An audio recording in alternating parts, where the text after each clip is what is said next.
We have to make a copy for the newcomer.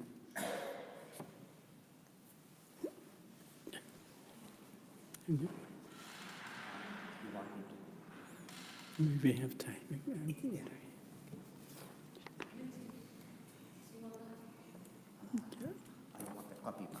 Okay. For the newcomer.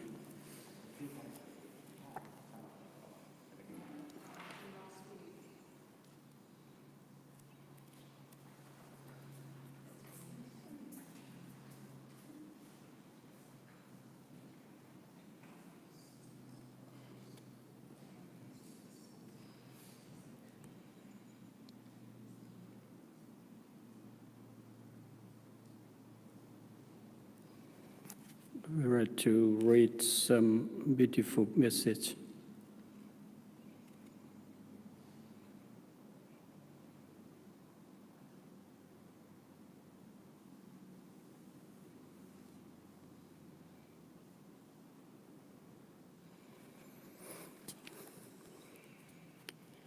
The existence of ours is as transient as autumn cloud.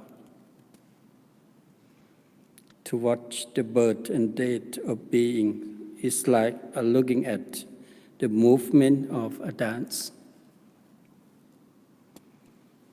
Lifetime is like a flash of lightning in the sky, rushing by like a torrent down a steep mountain.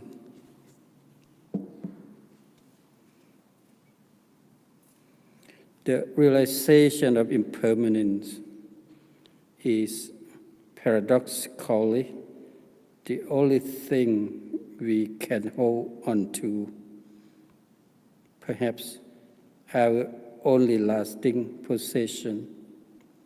It is like the sky or the earth. No matter how much everything around us may change or collapse, they endure. Say we go through a shattering emotional crisis. Our whole life seems to be disintegrating. Our husband or wife suddenly leaves us without warning. The earth is still there, the sky is still there.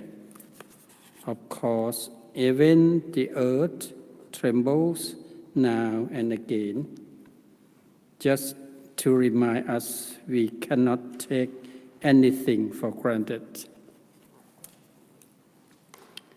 Even Buddha died, his death was a teaching to shock the naive, the indolent, and complacent, to wake us up to the truth that everything is impermanent and dead, an inescapable fact of life. As he was approaching death, the Buddha said, "Of our footprints, that of the elephant is supreme. Of our meditation, of our mindfulness meditation, that on death is supreme." That's why we have one technique in meditation practice that is mindfulness of death.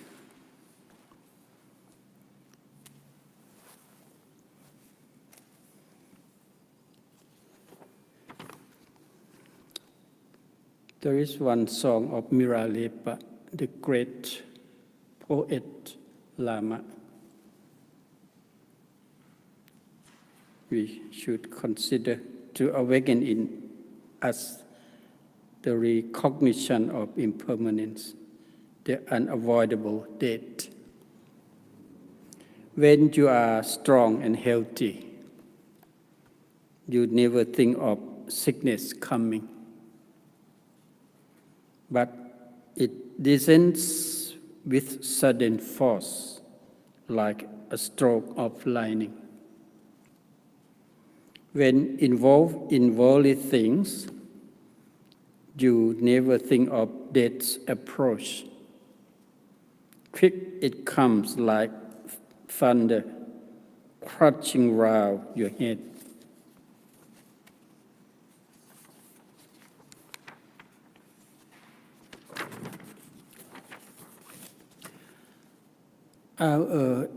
One Indian saint, Ramakrishna, said that if we spent 1/10 of the time we devoted to distraction, like chasing women or making money, to spiritual practice, we would be enlightened in a few years. Modern society indulges in endless struggling to pursue various sensual pleasures that leads far away from the truth, making truth hard to live for, and discourage people from even believing that it really exists. There are two kinds of death in Buddhism. The first one, entirely dead, and the second one, entirely dead. Entirely dead comes about on the condition of, first, the exhaustion of lifespan. The second, the exhaustion of merit supporting life. And third, the exhaustion of both. Entirely dead refers to the death that comes about with the interruption of the evil deeds that one make in the past, particularly killing others. The influence of killing others can interrupt your life, can make your life shorten, particularly death in accident. So any kind of death in accident, is the interruption of the evil deeds we done in the past. Death should be recollected in the following ways, as explained in the text called Visuddhimagga, the path of purification. The first, as having the appearance of a murderer. Death comes unnoticeably closer and closer to us, like a murderer with a sword always ready to cut our head off.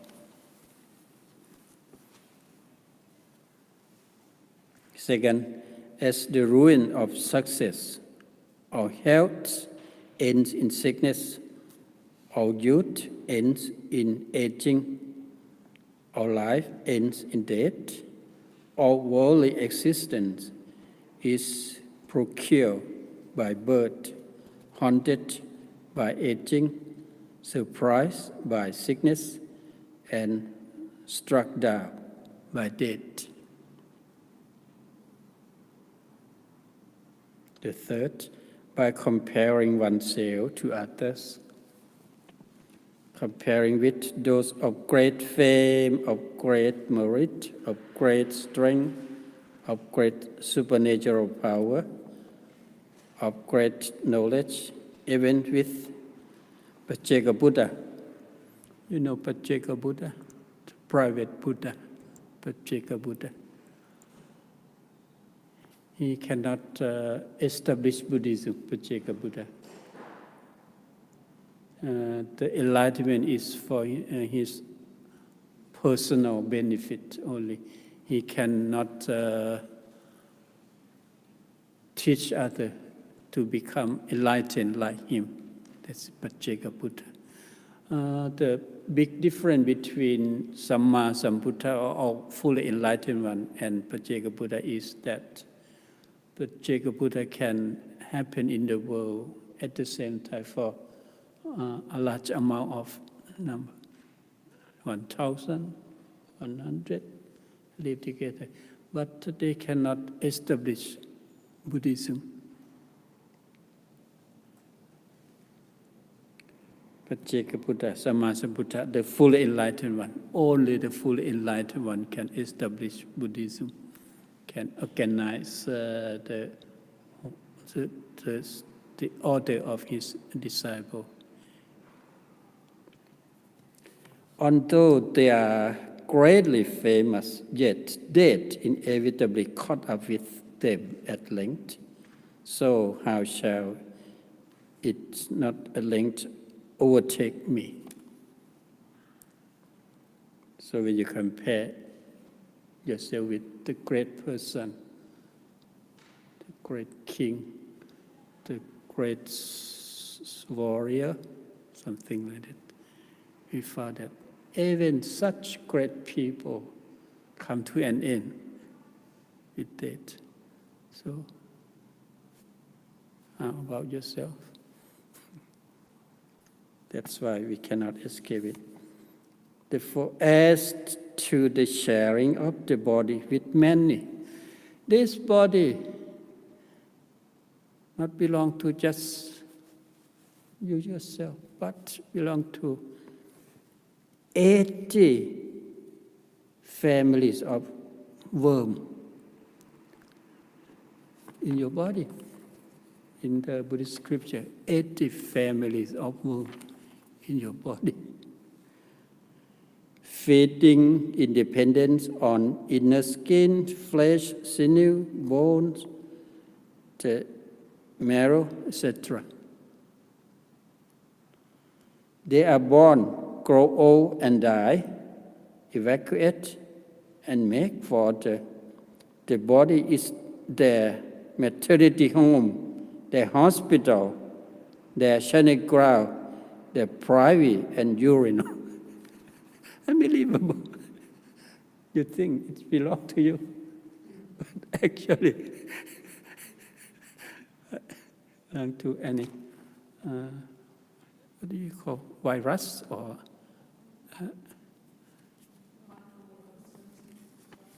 yeah.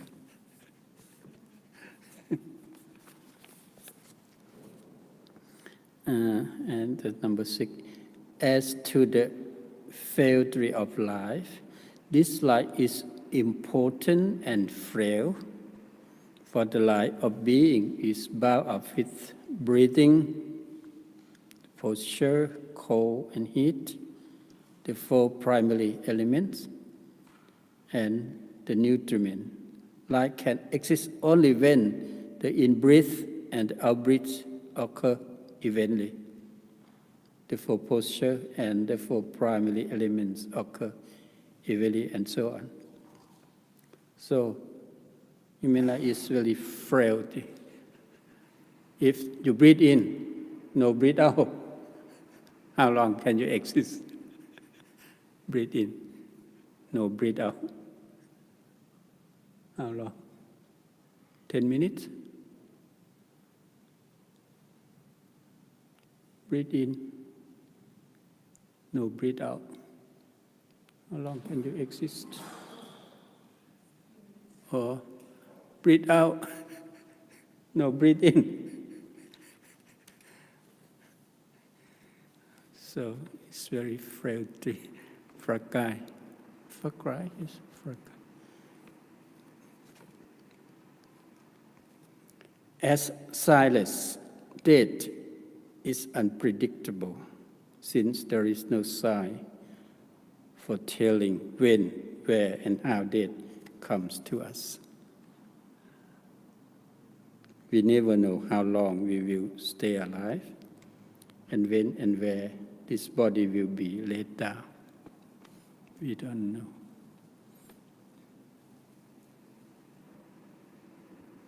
As to the limitedness of extent, the extent of human life is very short.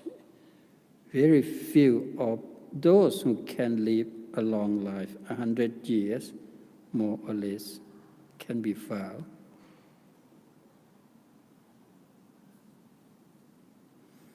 The last one, as to the shortness of the moment, in ultimate sense, life of living beings lasts only for a single conscious moment, like a chariot wheel.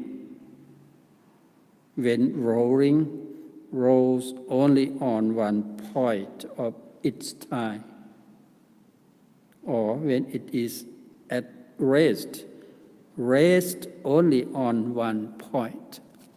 Can you imagine? It lasts or rolls on only one point of the whole wheel. So, shortness of the moment. You can imagine,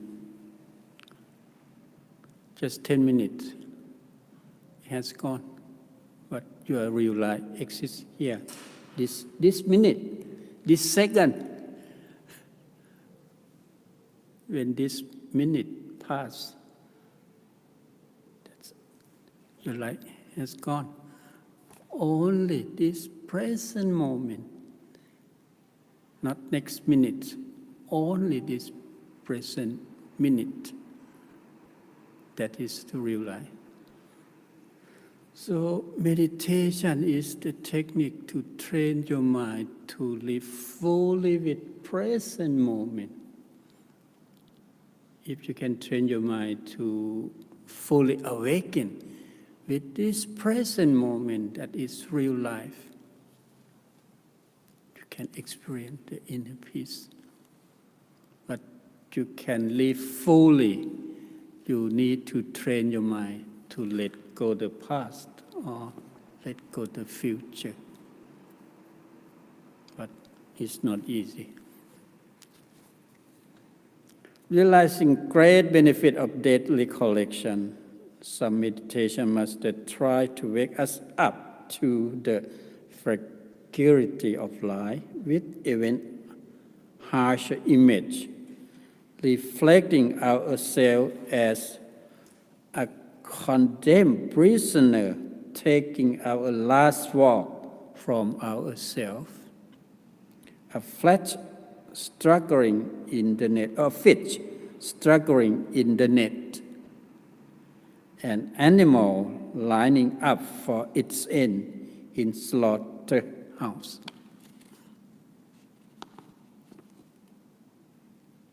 Here are the danger of forgetting about death and the benefit of mindfulness of death.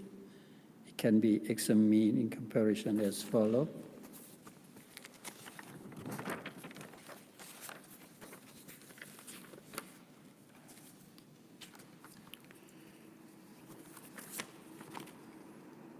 The danger of those who ignore the death. We shall easily forget Dhamma. Do you know the meaning of the word Dhamma? Dhamma is a Pali word. As I mentioned, there are 3 levels of the meaning. The first ultimate sense is natural law. When we apply this natural law to your daily life, we call ethical law. Ethical law. And the last level is conventional law, like a culture, the way of life. So if you ignore, if you don't pay attention to death, you can easily forget to practice Dhamma, to develop yourself,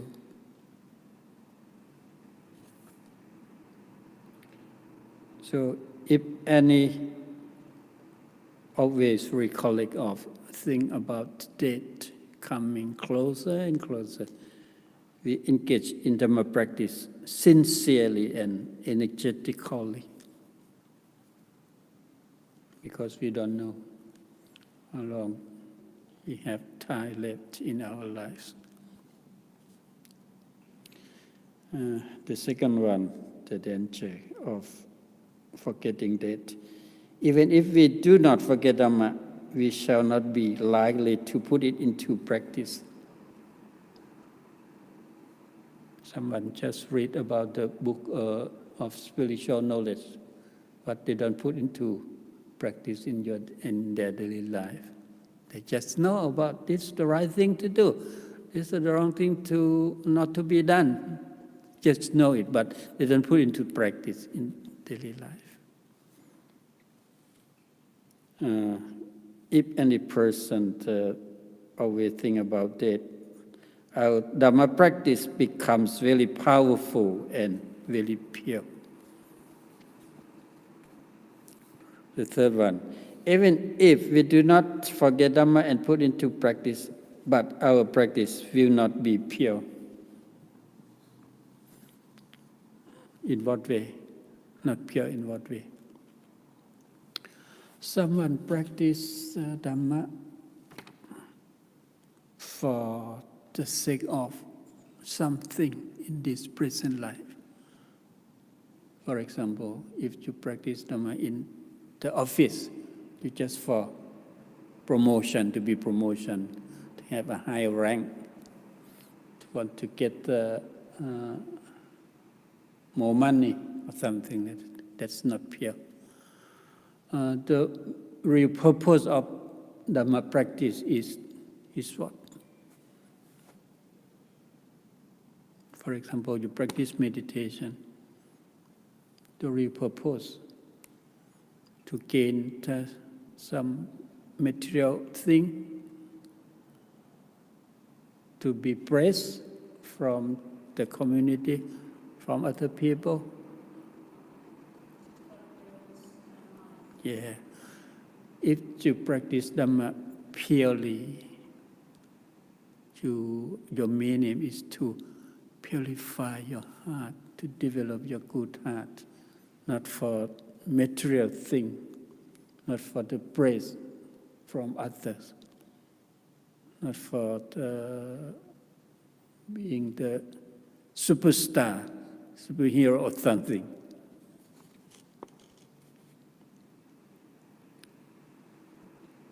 So to practice Dhamma purely is very important at the beginning of our practice in daily life. Number 4, even if we do not forget Dhamma and put into practice purely, we shall lack persistent effort in our practice. Someone have a lot of excuse. Even in my case, someone I have excuse. Oh, I'm too tired today. I'm too busy today. I don't practice meditation. I want to go to bed. A lot of excuse. You cannot keep persistent effort in practice. But if you always recollect of death, you will pay time, energy, or anything to practice it consistently, regularly, without any excuse.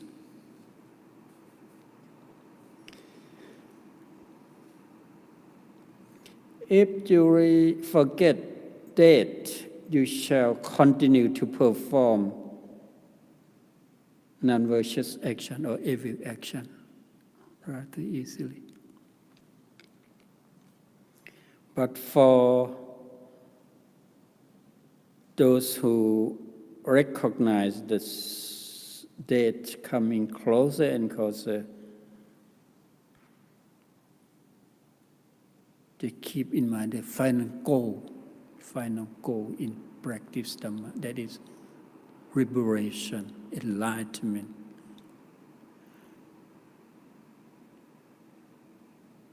The recollection of death can stir you up, awaken you up to reach, to attain the final goal in your daily life.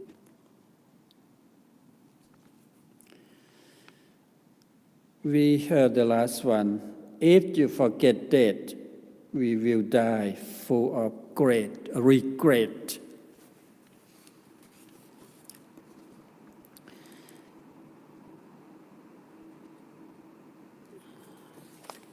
I have one case from my friend.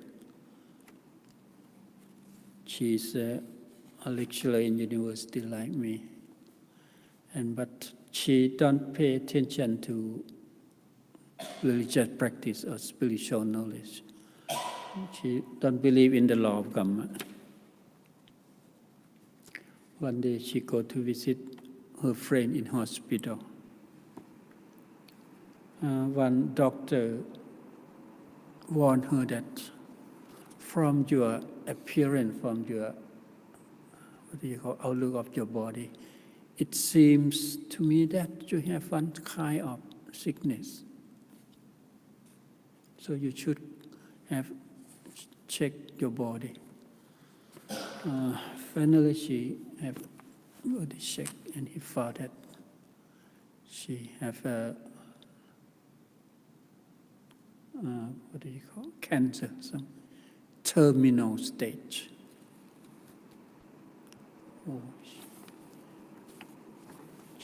She tried her best to have treatment to cure it, but unfortunately, she cannot recover. At the last moment, she wanted to do any merit, to do any good deeds before she died. Especially she have much worry and anxiety about her young daughter, just 1 year. You can imagine the mother, the heart of the mother. She have a strong belief that when she dies, for sure her husband must find the new girl. And she don't know whether the new girl or the new wife of her husband will take care of her children, love her child, her daughter. So when she died, she cannot close her eye, die with open eyes. In Thai tradition, when any person dies with open eye, it means that she have to face a big problem in her life. Her mind become confused, become clouded, become polluted. For sure, such condition of mind will lead to hell, to and goes or to the lower realm of existence. So if we forget that, we will die full of regret. But any person who always recollect of death, we have a happy mind at the time of death. You can smile with death.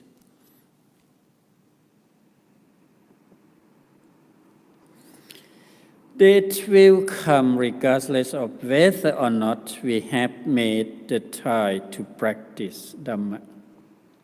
Effort should be made today, for next life or tomorrow comes first, who knows? Just as mountains of solid rocks, massive, reaching the sky, might draw from all sides, crushing all in 4 quarters. So aging and death come rolling over living beings. They spare none along the way, but come crushing everything. There is no hope here for victory by any kinds of military troops.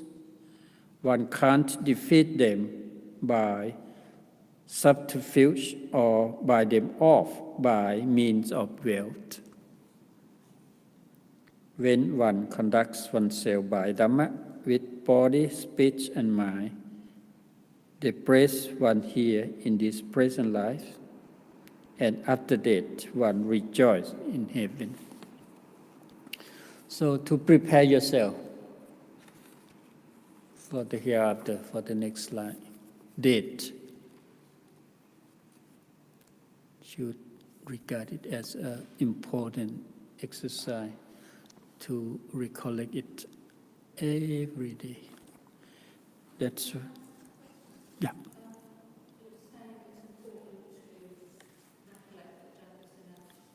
Is there any sense that death in Buddhism, that death is a good or a bad thing, or is that just It depends on your understanding, your wisdom. In Buddhism, we regard death is a meaningful lesson for us to examine, to understand it clearly. As I mentioned, the benefit of recollection of death every day. And you will be active in develop yourself. And if you really understand this human world is the most appropriate place to cultivate love, compassion, wisdom, tolerance, a lot of good condition of the mind can be only developed, can be trained in this human world.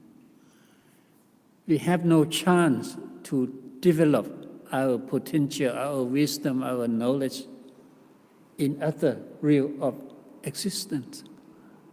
As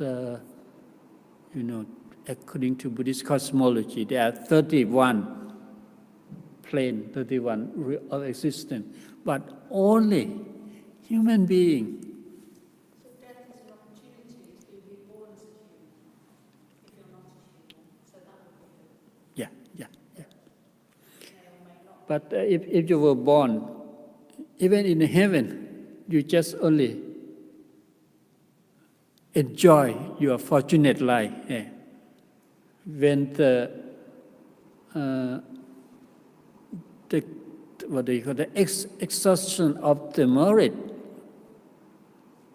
you will fall down to this world. That's why for the deity who are going to pass away, their friend will come and make her a good wish. May you be born in the human world, because they know that when you were born in the human world, you have an opportunity to develop yourself, to accumulate merit that enable you to be reborn again in the heaven.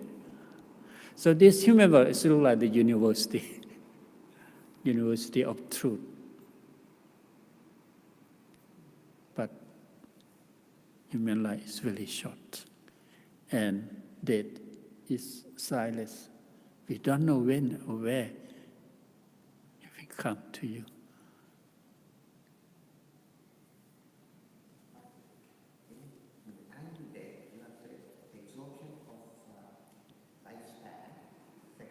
Yeah.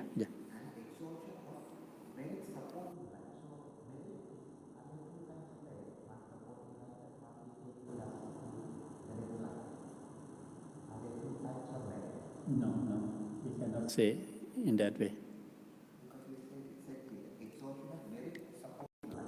But we can say that merit is the great power supporting life all the time in this present life and next life. So in Buddhism, merit is regarded as the real, asset, real wealth that accompany us everywhere, every time.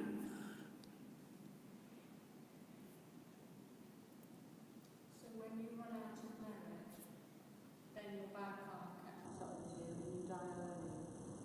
That's my understanding of that. Yeah. One. Is that right? You can see that even some baby die in the womb of his or her mother. That's because the merit is not sufficient to support his life. Someone just died when he's really young. That's because of the exertion of the merit. That's why death comes spontaneously with birth.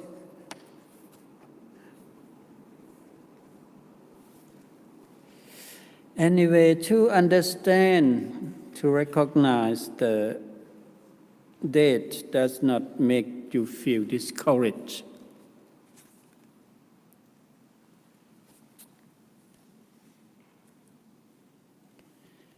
Death is a part of life that you need to recognize it. Death is a part of our life. And as long as we are under the influence of defilements or mental impurity, we have to experience recycle of birth and death, life in samsara, cycle of rebirth. So death is just a big transition. So if you really understand the law of karma and the cycle of rebirth, you will realize that death is the beginning of new life. It's not something, it's not misfortune. It's not misfortune. So when death comes closer and closer, keep smiling with it. Accept it. Don't allow your mind to be frightened, but train your mind to be mindful with it. Accept it as a part of your life. Anyway, now you are still alive. That means you have sufficient merit to support your life. You have a chance to develop yourself. So there's one word. Try to train your mind to live today as if the last day in your life.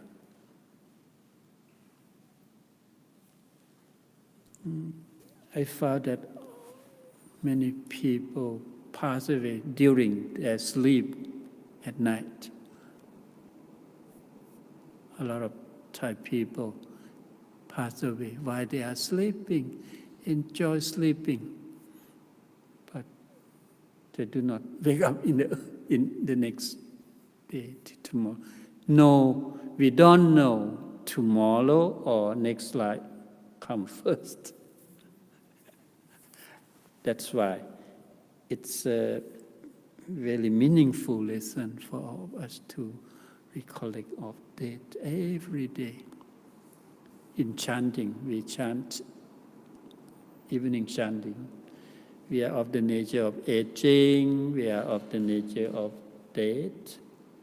We cannot escape it. our great master give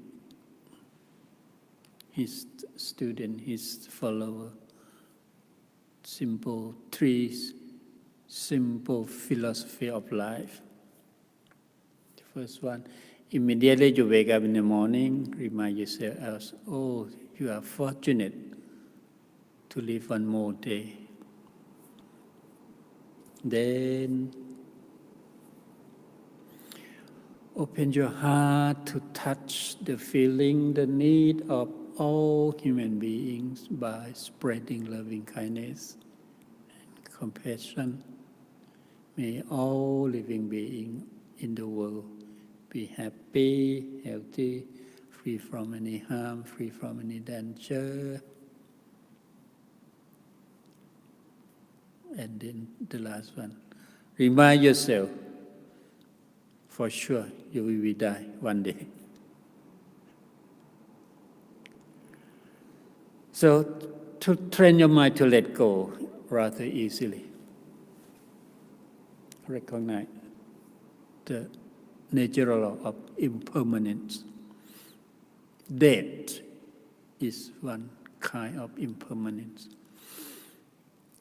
If you think about death regularly, you can train your mind to let go rather easily.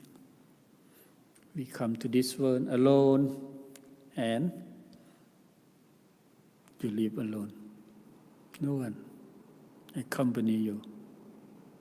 Even your husband who loved you most or your children who loved you most, they do not follow you.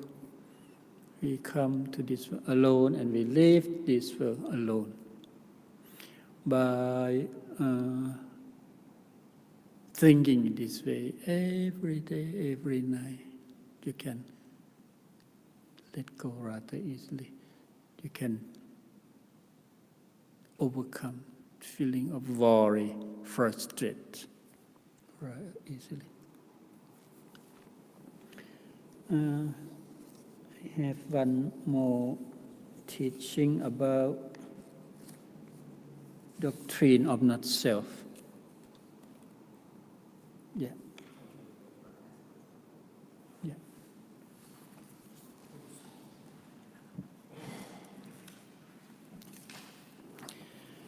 Doctrine of not self.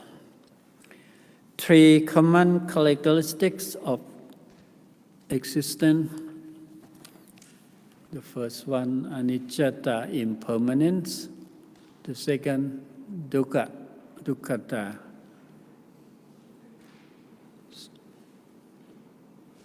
stressfulness or unsatisfactoriness. And the third one, anatta, not self. Here is the Buddha's word. Minds, form, feeling, perception, mental condition, and consciousness are not self. Can you remember 5 groups of existence?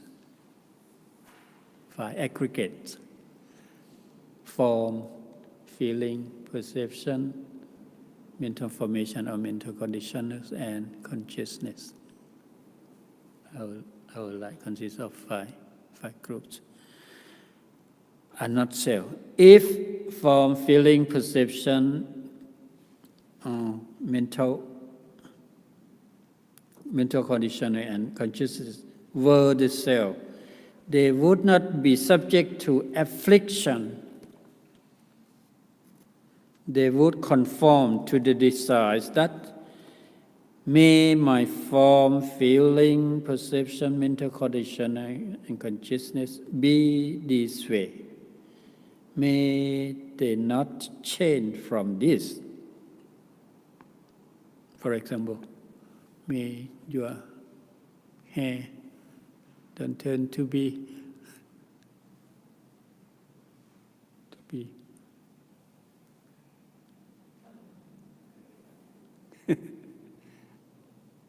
most of the people want to remain as teenager.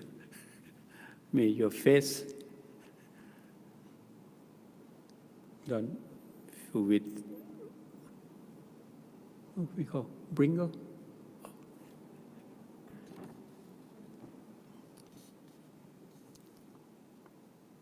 But because form, feeling, perception, mental condition, and consciousness are not self, they are subject to affliction, and it is not within the power of anybody to control them. Thus, may my form, feeling, perception, mental condition, and consciousness be this way.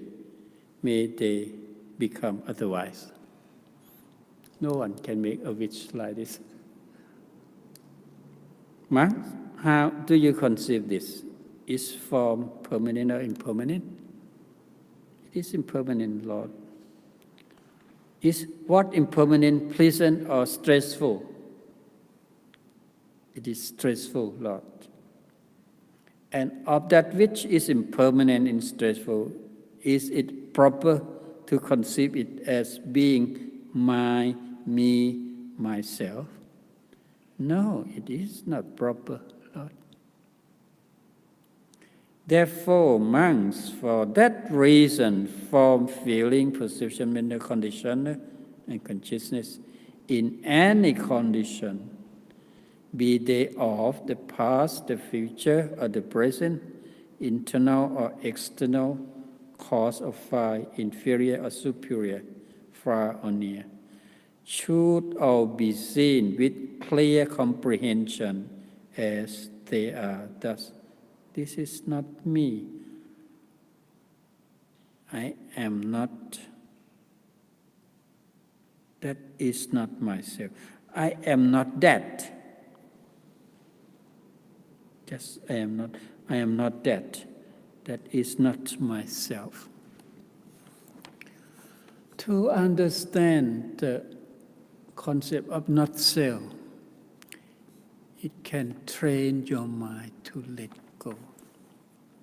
Actually, these three characteristics of just one thing in different facets.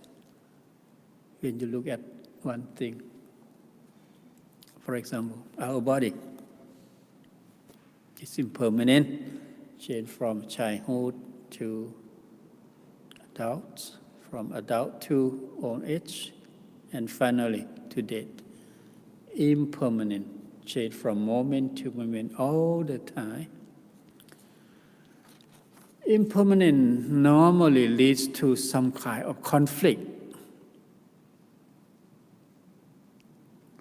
If it's a big conflict, that means it causes stress,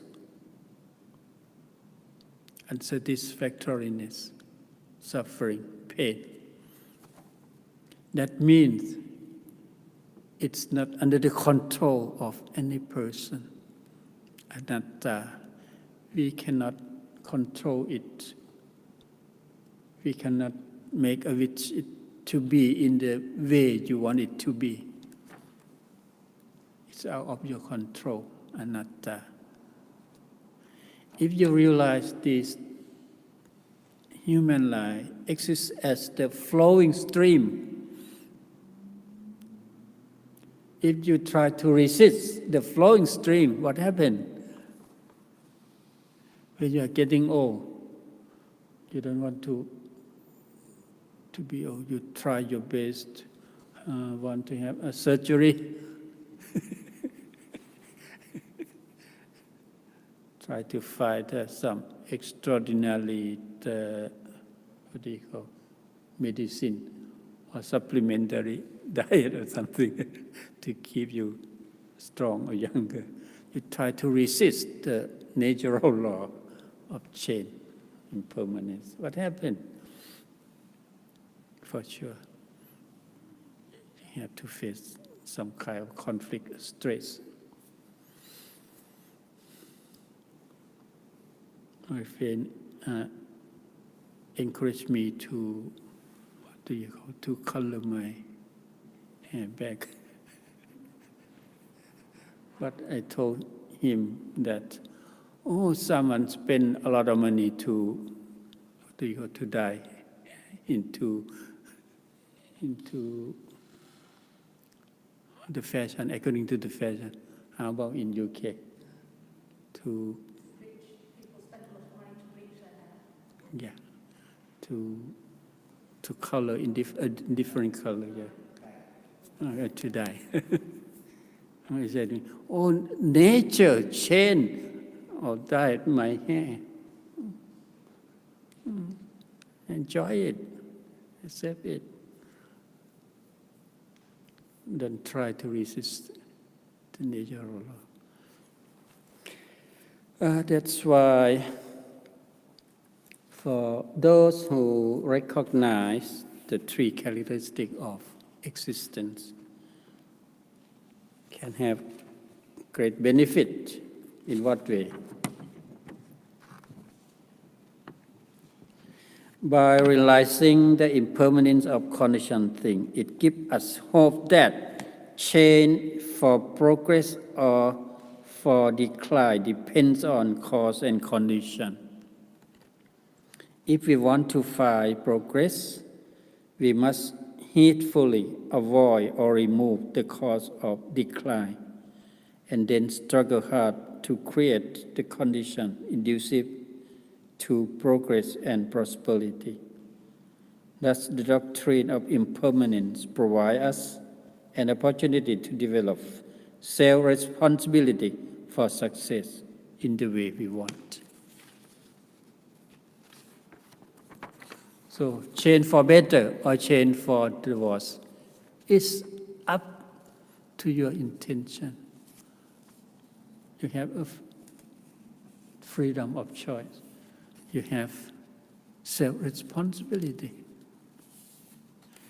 Anyway, it's not proper to expect total change in the way you want it to be. It's impossible. Because some condition is out of your control. The teaching of impermanence enables us to live our lives wisely, using wisdom in dealing with it. Initially, when we confront with any problem, decline, failure, or misfortune, such situation can cause us suffer, disappoint, discourage in some extent. But by the realizing of impermanence of all phenomena, it can help us mitigate suffering. And by the development of insight into not self, our mind will be free from attachment and capable to let go easily. So if you realize the law of impermanence, conflict or stressful and not self, the great benefit is you are able to let go rather easily. So it is the direct way to achieve perfect mental health. Yeah.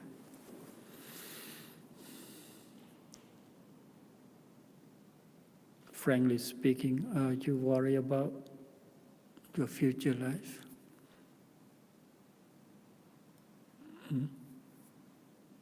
Or your physical health? About your children? About your job? Sometimes.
So to understand this concept is very helpful.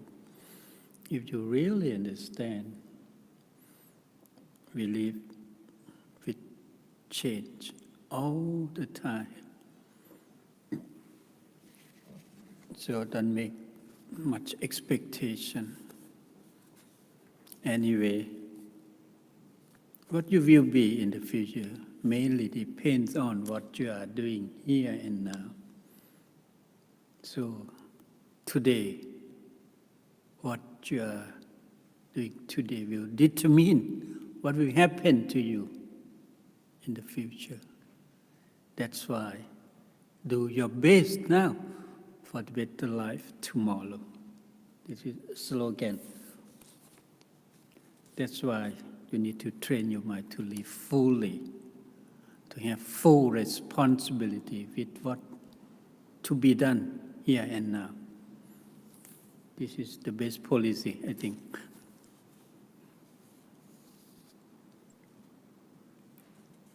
Do you worry about Third World War? Because Donald Trump. I don't worry about it. Don't worry. But I'm always prepared for it. I never take anything for granted. So I'm not actively thinking about change, but I think about the potential that the status quo could change in an instant. I'm not sure whether it's a great thing for me. I certainly should keep it to myself, because if I start talking to my family about death, and they get depressed and they say I'm depressing. But I think that I need to be mindful of the fact that everything could fall down in a nanosecond, and I keep it to myself. I don't know whether that's a good thing or not, but it's probably best kept from children. I know I tried to discuss it with my daughter a couple of weeks ago. She got really upset. I think if you approach it in the right way, especially early enough, it's important to tell your children that. It is, I just don't You think do it it's in the, I get it, yeah. But if it's, something's really calm now, and you stop thinking, yeah. and suddenly starts screaming full on, she might get a bit upset. I think if they come here, they understand it more, but because they're so removed from what we discuss on a regular basis, it's very hard for our families and our friends to understand this concept. Yeah. We totally appreciate it. Nothing lasts forever. We're constantly in a state of change. And I think it's better to be braced for it, because you're never disappointed. And you know that if you are disappointed, it's not going to last forever. The cycle of things will make things better at some point. So Yeah. you're always thinking of the potential for change. Yeah.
in speaking in general, to keep that this to yourself. I think we should be teaching our kids and our society to have this view. We weighed in and said, Buddha possesses this and this, but you can just say, never go to bed on an argument.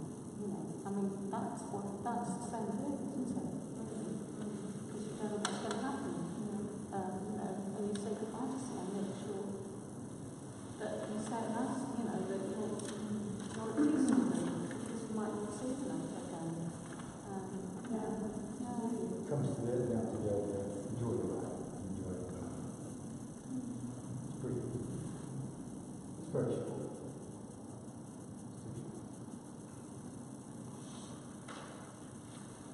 So the clear understanding about the three characteristics of life in this way can train your mind to be mindful with present moment. This is the great benefit. Normally, when we are still young, we don't accept. But now, when we are getting older and older and a lot of experience in life, we can recognize the significance of understanding and acceptance of this truth of life. Particularly, learn to let go, learn to forget and forgive. You need to train your mind to be able to forget your mistakes, to forgive the other's fault, or something like this. Okay, let's have a coffee break.